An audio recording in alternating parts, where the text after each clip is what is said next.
Hermenéutica, clase 7, audio 3. Y así llegamos a la dispensación de la gracia. A través de Jesucristo, en el final de la dispensación de la ley, de la era de Israel, viene como Mesías de Israel, pero al ser rechazado extiende la oportunidad a todos y a los gentiles también a, a poder tener comunión con Dios. No tenemos en la dispensación de la gracia ningún pacto. Dios no hace pactos con su iglesia, solamente con Israel. La relación se entabla por un nuevo nacimiento. Qué notable, ¿verdad? No es un pacto de índole legal, no es algo basado en una letra o en una cláusula, sino que es algo basado en la vida. La vida que entra en el corazón de cada uno de los creyentes y genera el nuevo nacimiento. Eso nos hace entrar en la iglesia. ¿Cuál es la aplicación limitada? El arrebatamiento, la morada del Espíritu Santo, la organización eclesiástica en la tierra, la cena del Señor, son todas ordenanzas y mandamientos para la iglesia y solamente para la iglesia. ¿Cuál es la aplicación universal? La salvación por fe. La salvación siempre fue por fe, siempre fue por creer y ser fiel a la revelación de Dios dada a través de su palabra, sea por los profetas, sea por la predicación de Noé, o sea por la predicación de Jesucristo. Siempre la respuesta en fe a esa predicación fue el medio de la salvación. El fracaso en esta dispensación de la iglesia o de la gracia es la apostasía y el rechazo de la salvación por fe. Vemos que el fracaso es doble, ¿no? La apostasía es doble. Hay una apostasía de la iglesia, un fracaso de la iglesia en evangelizar al mundo, y un fracaso también de la humanidad en esta dispensación de rechazar a Dios. Ambos fallan y no sabemos cuál falla por causa de cuál, ¿no? Porque podríamos decir el mundo rechazó a Dios por causa de que la iglesia no cumplió su tarea. Pero la verdad es que hay una doble apostasía, una doble falla. El juicio es la tribulación que vendrá sobre toda la humanidad. El personaje clave en esta dispensación es Cristo y la iglesia. La extensión del periodo es desde la resurrección de Cristo hasta la segunda venida, cuando nos venga a buscar. ¿Cuál es la porción de la Escritura? Hechos capítulo 2, el día de Pentecostés, hasta Apocalipsis 19, 20. La característica del hombre es que éste es constituido un pecador. ¿Cuál es la responsabilidad del hombre en este tiempo? Es reconocerse pecador y recibir a Cristo. El fracaso es el rechazo de la salvación y el juicio es la tribulación y dentro de ella muchos juicios.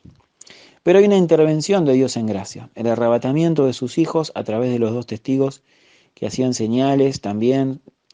Al acortarse los días en la tribulación, Dios le da una nueva oportunidad a Israel, los 144.000 judíos predicando y los dos testigos en medio de la tribulación que harán que todo Israel entonces se vuelva como nación al Señor. Y por último, la dispensación del reino mesiánico, la séptima y última dispensación. En esta dispensación se cumplen casi todos los pactos. La aplicación limitada es que se va a volver al sistema de sacrificios, que va a reinar Jesucristo sobre Jerusalén. La aplicación universal es que todos los pactos se cumplen en Cristo, la salvación por medio de Cristo. El fracaso. Bueno, vemos que aún en el reino milenial del Mesías va a haber un fracaso. Y uno dice, ¿cómo puede ser? Satanás será atado 1000 años y Cristo va a tener un reino perfecto en donde va a castigar a los oponentes con vara de hierro, a las naciones. ¿Cómo puede ser que haya un fracaso bajo la misma guía y liderazgo de Jesucristo y con Satanás atado 1000 años? Pero aún así, la Escritura, la profecía, cuenta de que va a haber una última rebelión en contra de Jesucristo de las naciones. Y aparentemente, después de 1000 años de gobierno, los descendientes de aquellos que entraron sin tener una nueva naturaleza, los que nazcan, los hijos que nazcan de aquellos que entraron, sin tener una nueva naturaleza en lo profundo de su corazón, van a manifestar una rebelión contra Dios. El juicio es que Dios va a destruir a los rebeldes por el fuego del cielo, Apocalipsis 29, arrojará al diablo y a sus demonios al lago de fuego en el juicio final. El personaje clave es Jesucristo. La extensión del período es desde la segunda venida hasta el juicio del gran trono blanco. La porción donde encontramos esto en la escritura es Apocalipsis 20 al 21 y pasajes de los libros proféticos del Antiguo Testamento, Daniel e Isaías y otros libros. Características del hombre en este tiempo: Israel será el centro de las naciones, Isaías 66:8, Cristo reinará con vara de hierro, Salmo 2. Las responsabilidades va a ser reconocer a Cristo como rey y obedecerle. El fracaso es que va a haber una rebelión oculta en los corazones que finalmente se va a manifestar al final del milenio, con una rebelión verdaderamente militar.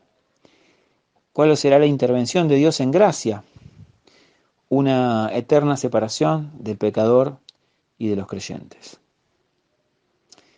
¿Qué lecciones nos dejan entonces las dispensaciones, las 7 dispensaciones? Bueno, en primer lugar, en todas ellas el hombre es egoísta e incrédulo. En todas las dispensaciones el hombre fracasa, es egoísta y es incrédulo.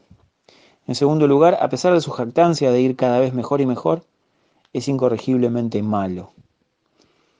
En tercer lugar, ha fracasado bajo toda prueba concebible. Todas las dispensaciones terminan en fracaso humano y aún en el milenio, una dispensación ideal donde la misma naturaleza será restaurada de una forma similar al Edén, donde el mismo Jesucristo estará gobernando, donde el mismo Satanás estará encadenado por 1000 años, el ser humano vuelve a fracasar. En cuarto lugar, aparte de la provisión de Dios por gracia, nunca puede tornarse justo el ser humano sin poder glorificar a Dios. El ser humano sin la intervención de Dios en gracia no tiene remedio, no tiene alternativa. Así que este es un poco el corolario o la conclusión final de estudiar las dispensaciones. Se podría entender las dispensaciones o estos tratos de Dios con el hombre como un desarrollo de la historia de parte de Dios en la que Dios le demuestra al hombre su verdadera condición, la del hombre, y la justicia y la paciencia de Dios. A lo largo de la historia va a quedar claro de parte de Dios entonces que siempre fue el hombre el problema, que siempre fue el ser humano el causante de todos los males. Y siempre fue Dios justo y misericordioso y amoroso, siempre dando una oportunidad, siempre interviniendo en gracia, siempre amando, perdonando y teniendo misericordia. Así que cuando la última dispensación termine, dice Apocalipsis, vi a los muertos grandes y pequeños de pie ante Dios y un gran trono blanco. Y todos los libros, y dice, y todos los libros fueron abiertos y los hombres fueron juzgados por sus obras. Y aquel que no se halló inscrito en el libro de la vida fue arrojado al lago que arde con fuego y azufre. Dios finalmente será vindicado en la historia. Dios finalmente demostrará públicamente ante toda la humanidad su gran amor y justicia. Y no quedará ninguna duda de quién es justo y de quién es culpable. Tal es así que Filipenses 2 dice que delante de él se doblará toda rodilla y toda lengua confesará que Jesucristo es el Señor para la gloria de Dios Padre. Cuando eso ocurra, todos los muertos, grandes y pequeños, estén ahí resucitados, porque el Señor Jesús dice que algunos saldrán a resurrección de vida y otros a resurrección de condenación. Algunos que serán resucitados para ser condenados, para ser juzgados y condenados antes de ir al lugar de su destino eterno, van a hacer una parada, se van a detener un momento para arrodillarse y confesar con la boca que Dios es el único digno de ser adorado, que Jesucristo es digno, que Jesucristo es Señor. Y ahí vamos a estar todos nosotros, y vas a mirar para un costado y lo vas a ver a Hitler arrodillado, confesando que Cristo es el Señor. Y vas a mirar para otro lado y vas a ver quizás a un presidente de tu país. Quizás lo vas a ver ahí a Donald Trump, o a Obama, o a Mussolini, o a Bill Gates. Y cada persona que fue un hombre prominente, cada persona que fue un poderoso, todos estarán ahí. Los grandes ateos, los grandes revolucionarios, van a estar ahí de rodillas, confesando que Jesucristo es el Señor. Amén. Y esa será la gran lección de las dispensaciones y de la historia de la humanidad.